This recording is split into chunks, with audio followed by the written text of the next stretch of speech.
So we have a cover for the jack to keep water off. Under here, these are your switches. There's a light switch, and this is to raise and lower the jack. There's also a plug where you can put the hand crank in, so you can manually crank that if there's no power. Under here, of course, are your propane tanks. Okay, your propane tanks, this is where your regulator is located. This lets you select which tank you're going to use. There's a little pointer there. You can point left or right. And right now it's green, as you can see. So we do have gas in the left tank. When the tank runs out, that'll turn red. And you can remove these and get them refilled. You'll also see there's two notches in the lock bar. And when you're taking the tanks on and off, for the cover to fit properly, you can see one tank has to be in the outer notch and one tank has to be in the inner notch, and that'll space these correct so that the cover slides over properly. Now when you're not using the RV, it's a good idea to shut the tanks off. There's also below, there's a battery shut-off switch, and that'll shut off the DC batteries out front here, just so they don't go dead while the unit's being stored. That'll prevent any discharge. But anytime you're towing or you're camping, you're going to have the switch on. Obviously, it's just really made for storage. One more thing I'll just point out to you. So I'm looking down below the frame, and I'm going to zoom in. You're going to see here there's a circuit breaker. So that little black dot, that is the reset button for the circuit breaker. There's another one below as well. And those are for, well, one of those runs your slide rooms and the other runs the rest of the camper. So if you have an issue with something not working, you may want to check those. So around the side, you'll see these are the magnetic catches for the doors. So if you're putting stuff in and out, you can basically lift that up and that will hold the door open for you. In here you'll see this is where the electric cord is to plug in the RV. There's also cranks here. So there's two cranks. One of these is the manual crank for the front jack, and this other one is to crank down the stabilizer legs, which you have on all four corners of the RV. There are stabilizers, and just keep in mind those are not to lift this up in the air. They're only for stabilization purposes. Over here, this is your potable tank fill. So this is where you put your hose to fill your onboard freshwater tank, which I think is 36 gallons or something on this RV. But that tank is what you use if you are going to a state park or someplace where they don't supply water. You're going to fill that tank up at home. Now after your trip, this is where you drain your fresh water, and you'll see a white pull handle right there. You just pull that handle and that will drain off any unused fresh water from the RV. In the back here is your other water connections. So you'll see right here, city water is what you use when you go to a campground that supplies water. This, you just hook the hose up to their faucet, and that will give you unlimited water inside. So you have basically as much water as you want at that point. So those are your two main water connections. The tank fill on the other side where we just were, and this is your city water connection for a campground. So this doesn't fill the tank. Just keep that in mind, that one doesn't actually fill the tank. There's another port over here which is for antifreeze. That's used for winterization, so you don't put water in there. That one is just to pump the antifreeze through in the fall. There's also two little ports here. You'll see it says cable, satellite. So there's a cable on the left, there's a satellite right there. So if you go somewhere that offers that, you can connect that in. And there's one more port here. You'll see it says tank flush. And I'm gonna walk over now to show you how that works. So when you're through camping, you're gonna empty out your wastewater, which is down here. You'll see the wastewater. It's capped right now, and you're gonna see two valves. You see a large black valve. And these, by the way, they operate like this. You just slide them in and out. And you'll see down here, there's a smaller gray valve. So the black water, which is your toilet waste, that's controlled using the black valve, and the gray water, which is your sink and shower waste, is controlled by the gray valve. So you would attach your special hose here and then open these valves to drain your wastewater from the RV. Now, when you run the black, when you go to empty your black tank, that's when you would connect your hose here and let that run for 30 seconds or a minute. And that's to help rinse out the black water tank so that it's, so before you store the camper, that'll help keep it clean. That's just like a power wash function for the black water. You just connect a hose there, let it run for a little bit. In this compartment, you'll see there's a blocker panel here. These are removable. There's just some Phillips screws. And there's a label there that says water pump and filter access. That panel is removable so you can get to the pump and to replace the filter if you need to. Normally when we winterize, we need to go in there and kind of check things out too, but I just want to show you where that stuff is located if you need to find it at some point on your own. This is your outside shower connection. Also the electric, that's where the electric cord goes in. Remember, it comes with, make sure you use the special cord that's included with the unit to plug this in. And this device, this is your water heater. Now this is controlled from the inside of the unit, but you can open the door here for maintenance. And one thing I'll show you in here, down the bottom, this is the drain plug that's used to drain the hot water heater at the end of the season. Before you winterize, you want to drain off any residual water, so that's when you would access the drain plug. And there's a bleed valve at the top, and this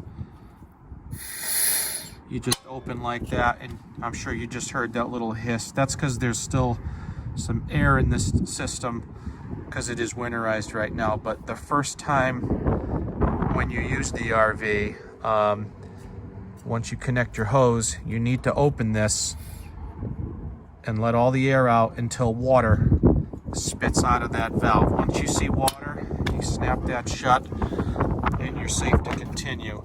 But always verify that there is water coming out of that valve before you turn on your water heater, because you can overheat the water heater if you turn it on dry. So that's just basically for you to verify that there is water in the system before turning it on. This is the mounting rail for the grill, or the griddle, I'm sorry, they come with a griddle. And under here you'll see there's a yellow cap, and that's a propane quick connect for the griddle. So once you put the griddle on the rail, you're going to connect the LP hose to that yellow port, and that'll provide propane for that to operate. This is a TV mounting bracket. If you want to remove the TV from the inside of the unit, you can place it out here, and there's some ports down here you can use to connect it in. This is the vent panel for your refrigerator. You see there's some little louvers there that go up, but the refrigerator is controlled from the inside, so the only time that's removed is if you got to get in there for maintenance or to do cleaning or anything like that. That's the vent for the heat, your furnace. So if you have your furnace on, this is where your exhaust is going to come out. So make sure you don't have like a chair leaning up against it or something, because that's going to get pretty hot.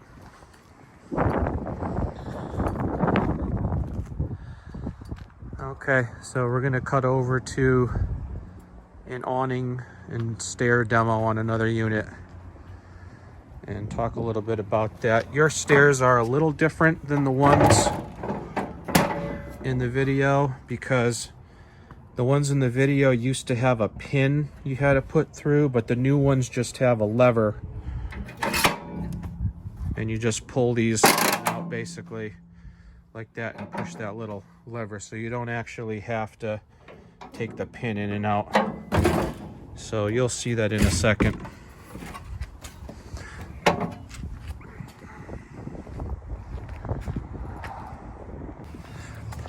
Now right now I have the awning extended all the way, and this is great for a sunny day.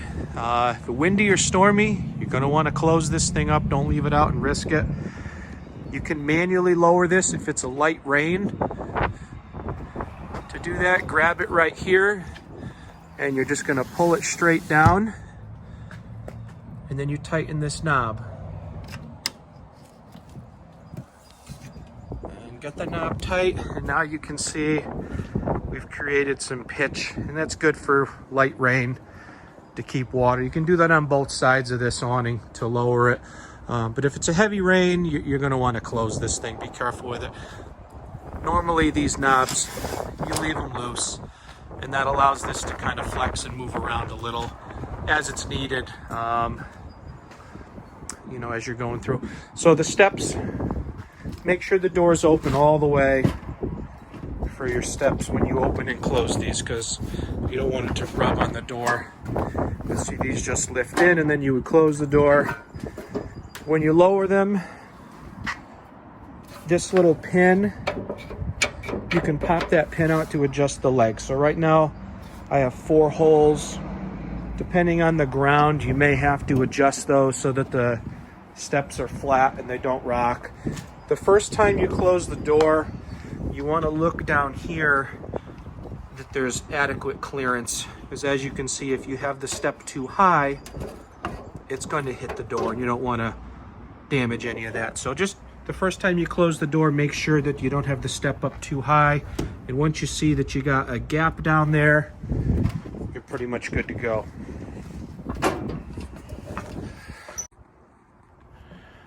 Okay, so inside this outlet, this is a ground fault outlet, so if you have, you know, something plugged in that gets wet, you know, this will trip. You'll have to come and hit, there's a little reset button there to get your power back on again. In that box is your startup kit, which we're going to go through some of that stuff at the end of the video. In this box, you're going to see the this is your griddle, as well as the tire pressure monitor system. Now we pre-programmed this already, and there's an on-off switch on the side. And this has a rechargeable battery, so you can, you know, just carry this in the truck with you and recharge it when it's needed. But this is going to read the temperature and pressure of all 4 trailer tires, and this will beep if it gets low or anything like that. In the box is the charging cable, as well as a little mounting like a little holder for it, so you can mount it on your dashboard. So this is the main control panel. Now they use these in every RV, so you'll see some of the functions here are blanked out. They don't do anything, but this turns your lights on and off. I mean, kind of self-explanatory, but interior, that turns on your inside lights. And these lights, they all have buttons too, so if you don't want all 10 lights on at night, you know, you can shut them off manually. The porch light, the awning light, in the step light. These are all basically outside. So the awning lights under the awning there. The porch light is that yellow light. And the step light is down by the step. Kind of lights up the ground area around the step. This is your awning open and close. So if I hit extend, you'll see this kind of starts to come out, and that'll open your awning up for you.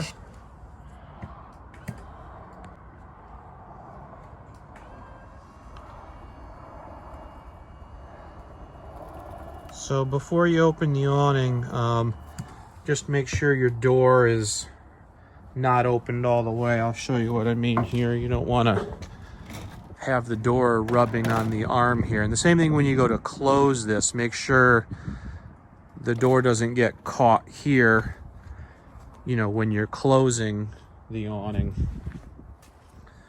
I don't have this opened all the way, obviously, but I just want to point out to you, this awning, to adjust it is very simple. You basically grab the arm where it pivots, and this, you're just going to pull down, and that'll pivot that arm, and that will lower one side of the awning here. There's actually a little sticker here. It says pull down to adjust pitch. I only have one hand, so I can't really, well, I guess, yeah, that's kind of what you'll see once it's open. So it's self-explanatory. You'll be able to get that pretty easy. Okay, then up here, these are the gauges for your holding tank. So you'll see gray, black, fresh. Like if I push, you know, gray, and you'll see it comes up empty, black, empty. So as you use your tanks, you'll see those lights come on. Once all four come on, that means it's full. And the last button is battery, and that'll show you your battery level.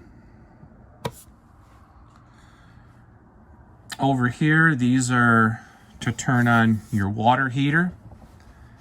And again, remember, before you switch on your water heater, always go outside and check that bleed valve. Make sure all the air is out of that system. These don't automatically bleed like a residential system does. You need to manually bleed your RV system. But this will turn on the hot water function. If you hit the gas switch, that'll run it on the propane mode. And if you hit the electric switch, that would run the water heater using electricity. So the gas will work anywhere. You don't have to be plugged in. The electric, obviously, you're going to need to be plugged in order to, you know, use the water heater on the electric mode. And that usually takes, you know, whichever one you switch on, it usually takes about 20 minutes or 30 minutes to heat up till you have hot water. So turn that on once you're parked, so it has a chance to, you know, heat up. This button here says water pump, and I know I showed you where the pump was located behind that panel outside, but what your pump does, that's a pressure pump. So if you're camping at a state park and they don't have water, so that means at home you've already filled your potable tank with 36 gallons, and now you have water in your fresh tank, and you can check your fresh tank right here, and it would say full if you had put water in it. Well, once you get to the campground and you want to use that water, that's when you turn on the pump, and you leave the pump on the whole time you're camping. And you know, when you turn a faucet on, you'll hear the pump will start. Once you turn the faucet off, you'll hear the pump automatically shut itself down. So that pump is to produce water pressure when you want to run in your self-contained mode. If you go to a campground that has water, so if you hooked up to the city water port, you know, then you have basically unlimited water coming in, so you're not going to switch the pump on, you know, when you have city water. You know, that's already pressurized coming in on the hose. So you only need to use the pump if you're going to operate in the, you know, the self-contained mode, or, you know, boondocking, whatever you want to call it. Okay. There is an app also. You can install the app on your phone, and that will give you, I think it'll let you do all the lights, and I think it does the awning too. So you can run your lights and open and close the awning from your Bluetooth on your phone. I think you have to be within like 30 feet to do that. But basically you scan this code, and that'll get the app running on your phone for you. Okay, this is the controls for the stove. So anytime you use this, make sure you open this glass top. So that folds up and then will lift out of the way. So to run this, so we're just going to turn this to the light position.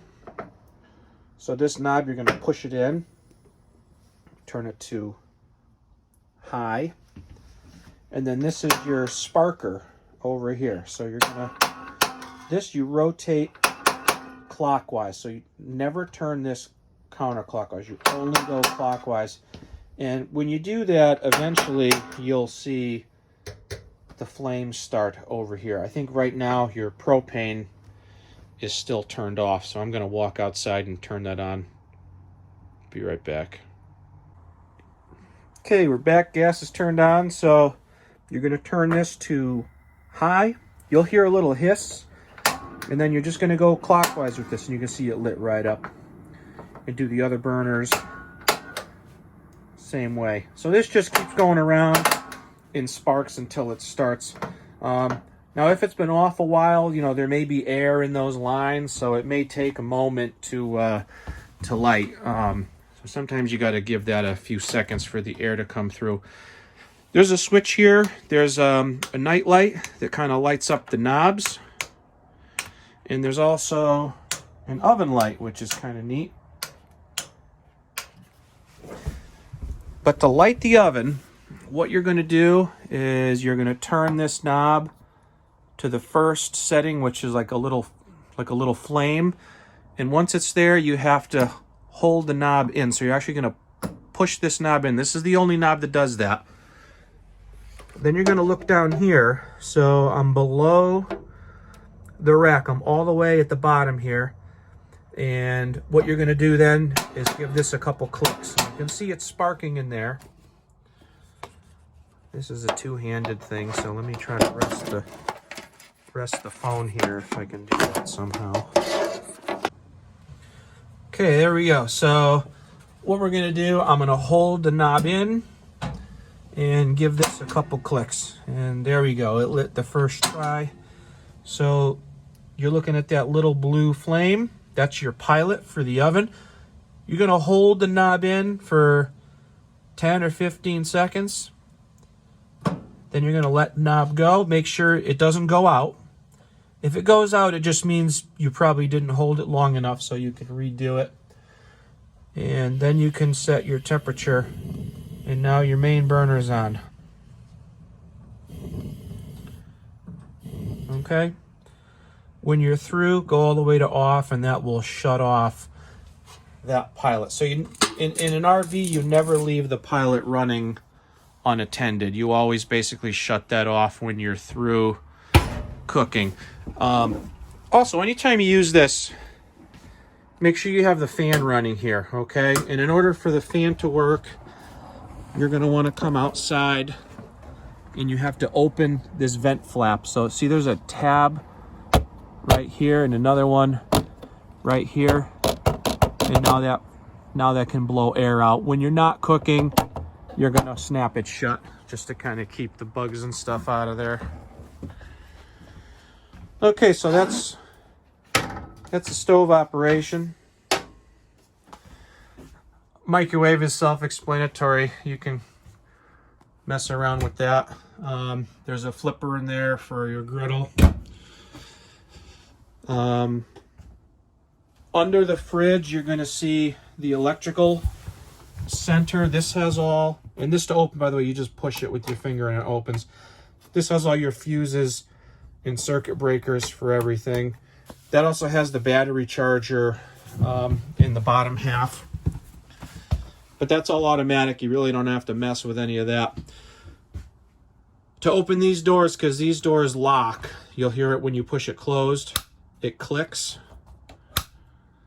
Okay. To open it, you have to kind of tilt the handle like that. So if you just pull, it won't open. You have to kind of get in the, you know, the habit of like doing that. Okay. So just make sure you're careful with those.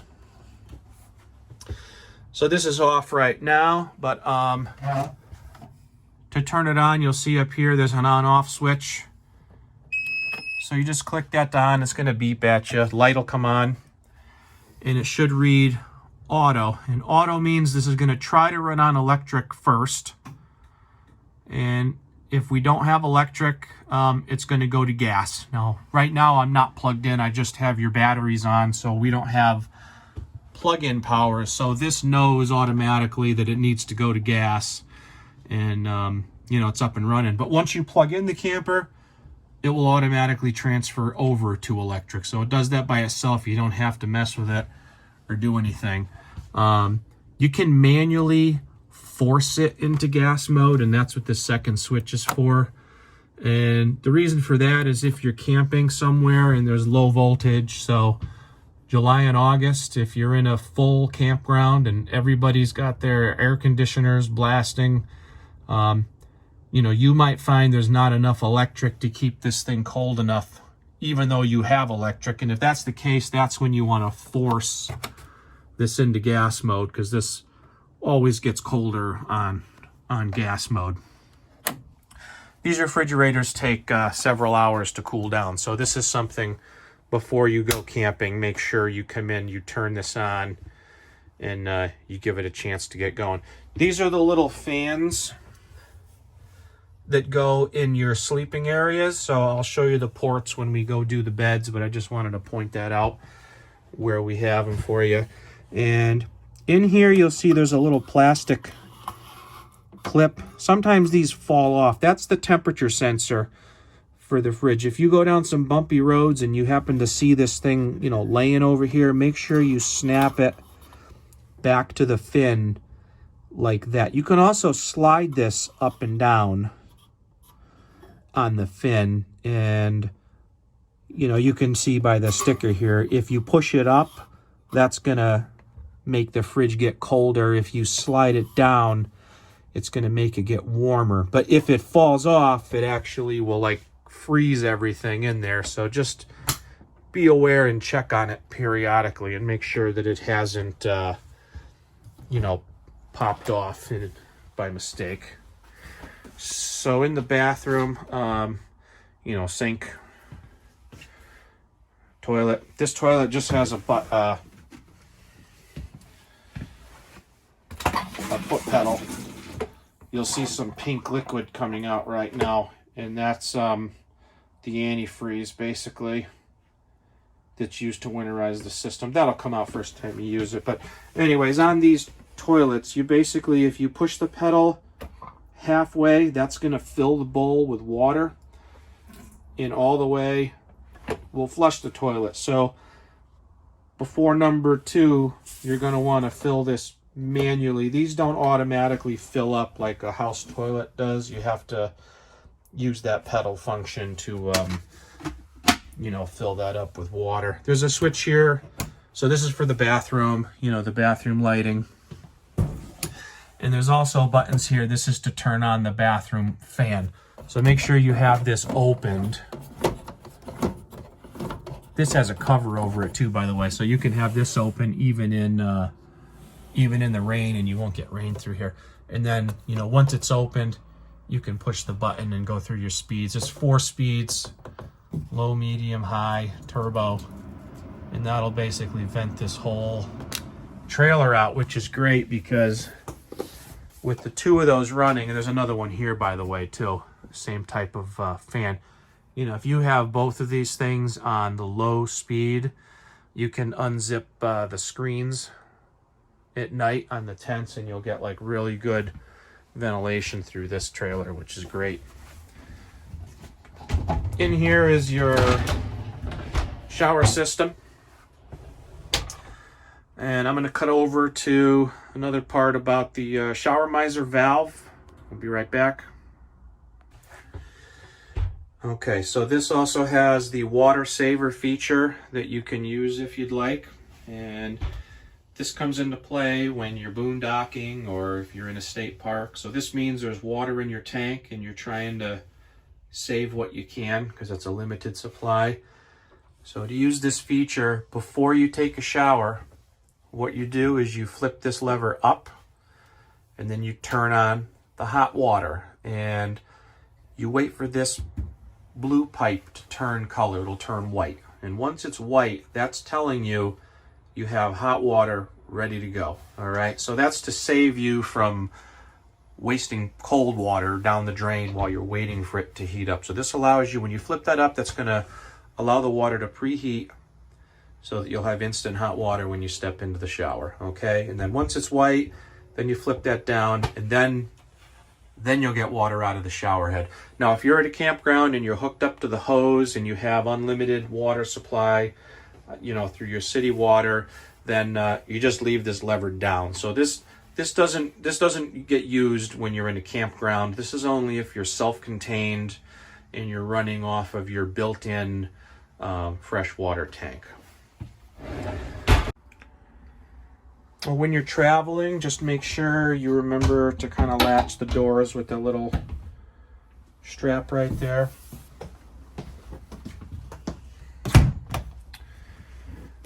Back here, you'll see there's a light for that runs your ceiling lights again here as well. Well, this runs the rear two lights. I'll take that back. So, if you're getting out of the bed and you just need to get the lights on, you can hit that switch. The rest of the lights come on using the switch on the main panel that we showed you before. But back here, a couple things just to point out. There's an outlet and there's also two USBs for charging. That's a propane leak detector and carbon monoxide detector. So that'll beep at you, if it picks up gas. This is the thermostat for the heating and cooling. And this is pretty self-explanatory, but you kind of set your temperature. And then down here, you can select if you want, cool or heat. And then over here, this is the fan speed when you're running cool mode. So if you have the air conditioning on, so you would have it on cool, you can then select either, high or low speed for the air conditioner. And that's kind of nice because at night it'll quiet it down if you keep it on the low speed. The heat is only one speed. So when you're on heat, this doesn't matter, where it is. So heat would be, heat's down there. This is your intake for your furnace. And you got one duct over there kind of blowing sideways. There's another one over there, that blows back. And there's another one over here by the door. And this one, these turn too, so you can kind of, have that blow into that area.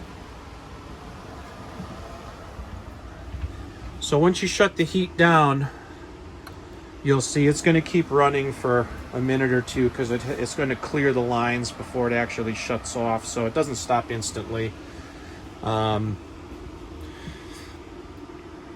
these thermostats too, these indicators are not necessarily super accurate. So, if you're used to having it, 68 at home, you can start it at 68, but just kind of do it by feel. Don't get too hung up on the actual number reading. Just kind of put it so you feel comfortable in here, and that's where it's going to be. I said I found some of these, they can be, 3 or 4, sometimes more degrees off.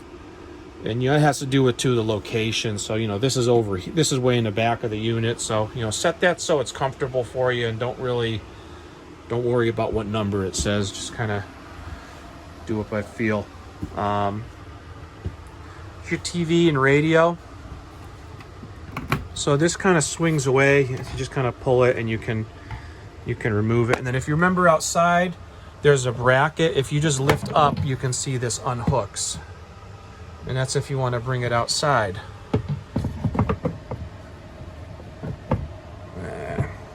It's hard to do with one hand. And there's also, you'll see right here, this little button.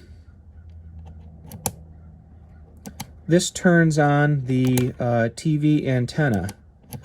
So if you're camping somewhere with no cable, make sure that green light's on, and that means your antenna's on, so you'll get your local stations. If you go somewhere with cable, then you're going to switch that off, and that will allow cable to come through. These TVs, when you first turn it on too, you'll see you have to go to your menu and you have to do what's called an auto scan. And that auto scan will basically pick up on your local stations that are available. Your radio, so we'll click this on for a second. So you've got your stations. These are your speaker zones, 1 and 2. 1 is inside, 2 is outside. You can put them both on together. There's a Bluetooth mode, so you can connect, your phone if you want. There's also some ports here. You can plug something in directly. There's a slot. This will play CDs and DVDs on the TV if you'd like. There is also, if you hit your mode, you'll see TV audio, and you want to go to TV audio 2, and TV audio 2 will play the sound from your TV through the built-in speakers that are in the ceiling, so it sounds a little nicer than just the TV speaker. So there's a couple things to kind of mess around with. When you turn this off, you're gonna hold it down and it'll stay standby, and then it'll shut off. Up here is a smoke detector. So again, that's got just regular battery in it, like a household one. So you'll want to, replace that periodically. Your air conditioning unit also, this is ducted. So, this is going to come all the way through, the ducts in the unit. So all the way to the front here. But you can also manually open the grate, and this will send out the coldest air. So if you get a really hot day, open these up and that'll give you full blast coming right out of the unit instead of going through the ductwork.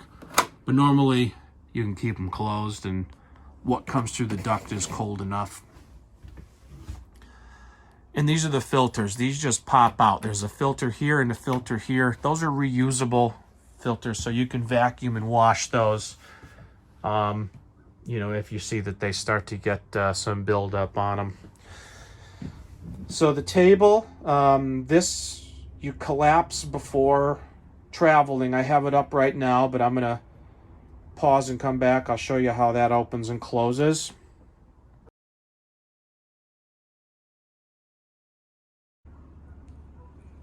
Okay, so before traveling, you're gonna want to collapse this table. So to do that, the easiest way, of course this is going to be a little tricky with one hand, but the easiest way is to lean the table up on its side, and then you can get to the release mechanism. So you're just going to pull that up and it'll click. And then if you push here with your hand, this will fold the legs in. And then you're just going to lay this back down, and it's going to sit right on these holders right here, okay? Hold it in place. All right. So that's set down for travel. And then to make it in a bed, you're just going to rearrange the cushions. You'll see there's a little Velcro back here. And you should put your hand back here and remove that Velcro gently. So, don't just grab the cushion and yank it, because you don't want to rip the Velcro stitching. So be gentle when you remove those.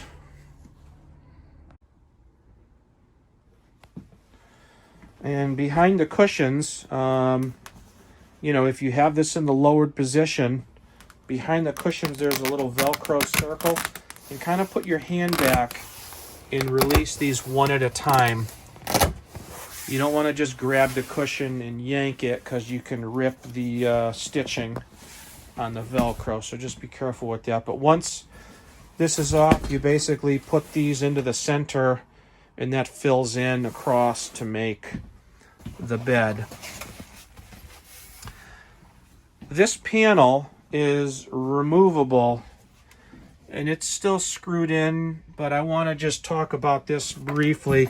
I don't know if you can really see under there or not, but okay, I can't lift it enough right now, but underneath this panel is your water heater, and normally it's not something you need to do, but during winterization it needs to be accessed. So if we do it, you know, we would be opening the panel, or if you do it yourself, and I can give you directions if you feel like tinkering how to do it, but I just want to point out where it's located so that you know where to go if you need to access the water heater, and it's just below that panel basically.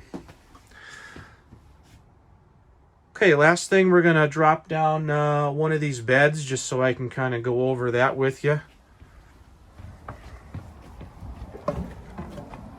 These beds are very simple. So to lower the beds, you're going to basically pull these down. One. And up here, when I do this side, I'll show you, you'll see the latch opens. Now, if this has been closed for a while, it might be sticky. So sometimes you have to pull this down that extra little bit to kind of pop the seal so it starts to open. But once you've, you know, once you can get your hand in there, you can allow this to come down. And just go gentle with this. Don't let it fall down and crash. Just lower it nice and easy until it's held up by its own cables, and you're good. Really, you don't do anything else out here. The rest is all assembled from the inside. So inside you'll see your rafter support pole, which is right here, one end of which has a little curve to it. And I'll show you where that's going to go. So what you're going to do, just kind of lift up on this a little. You're going to unfold the mattress. And this is a little tricky with just the one hand, but you'll see there's like a little socket where this is going to fit into position.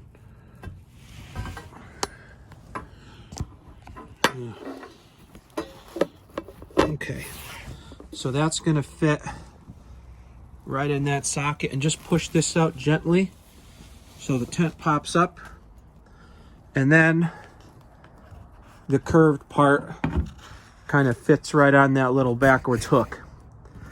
And you'll see there's 3 different hooks here, so depending on the temperature, you know, if the canvas has stretched and you need to make it a little tighter, you can, you know, go out to that next position. But, you know, because this is brand new and it's cold, it's actually pretty tight even on that first position, so that's going to be fine just where we have it. Now, this is the electrical socket. This is where you know, the fan and the light go, and that's made to clip to this pole. And the reason for that is, you know, when you're sleeping out here, you remember your body heat's going to rise, and if you have the fan you want in the center, even on the low speed, that's going to circulate air and prevent or help a lot with any condensation that might form up there. You know, if you're camping in a cold climate, especially, you know, you might want to have that fan running just to kind of help with some airflow out there so it stays nice and dry for you. These all unzip, obviously, and you know, I've done this where I would leave just like the corner opened a little bit, and then if you have your fans running, that'll give you really good ventilation overnight. So you have some airflow. These mattresses are heated, so this is kind of like that heated material, like from a heated seat in a car. And you'll see there's an electrical plug right there. And in the drawer, or I'm sorry, in here, you'll see these are the remote controls for the heated mattresses, and you just plug those in if you want those to heat up. And I forgot to show you this stuff before, so we'll just pause from the bed and go over this. But this is the propane hose for your griddle. There's an extra cable wire here if you want to park your TV outside.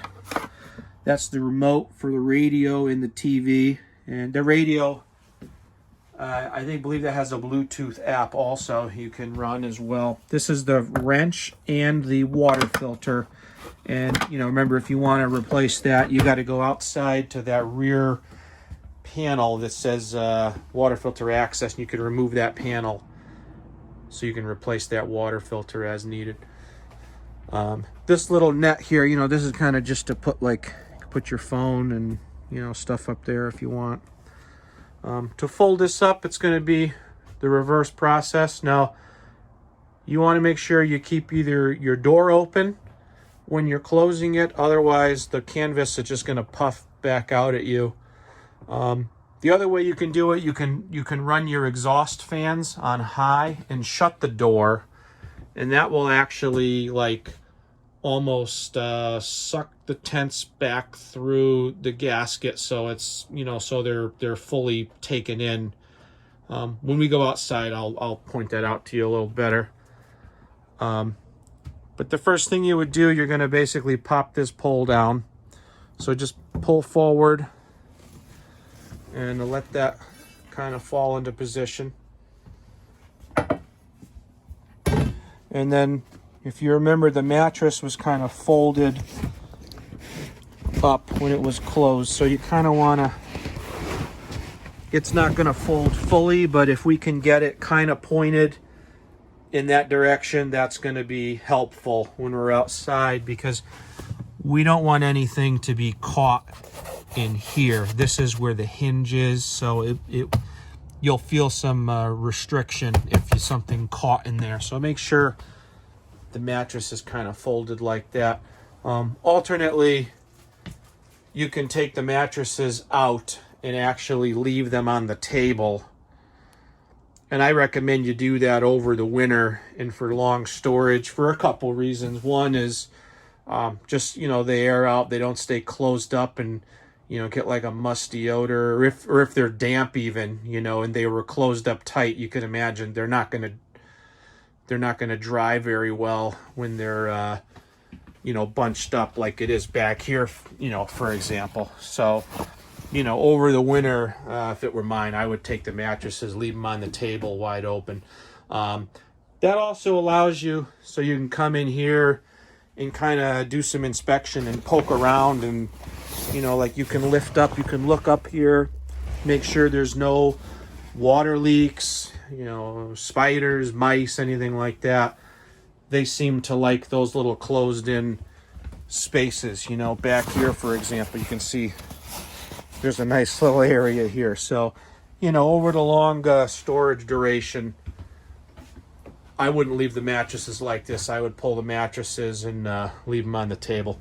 But for today, we're going to close it up like this. So I got the bar kind of just put back here so it doesn't get lost for next time. And again, we kind of got the mattress kind of half folded there. It's not folded completely flat, as you can see, but that's okay. It's going to do fine for what we want to do.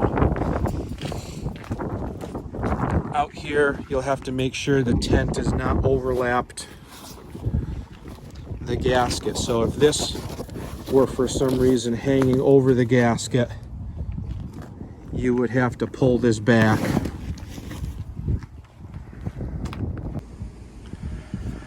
So just make sure that this metal is clear all the way around, and then you can lift this up, and as you can see, the canvas has popped out a little. This is when you need to take your hand and kind of just start to tuck the canvas in, because you want that gasket area to seal. And I apologize, this is hard to show on the camera, but it's pretty self-explanatory. Make sure it's not, you know, sticking out. If you see that, you just push it in. There's plenty of room for the gasket to go. If we're gonna go on this side, you can see this is sticking out, so I need to, you know, tuck this in. Start up here, and you know, once you've tucked it in, you can then just give it a push so you can get the latch started, and then the latch is going to pull that in and close it the rest of the way. You do that on both sides.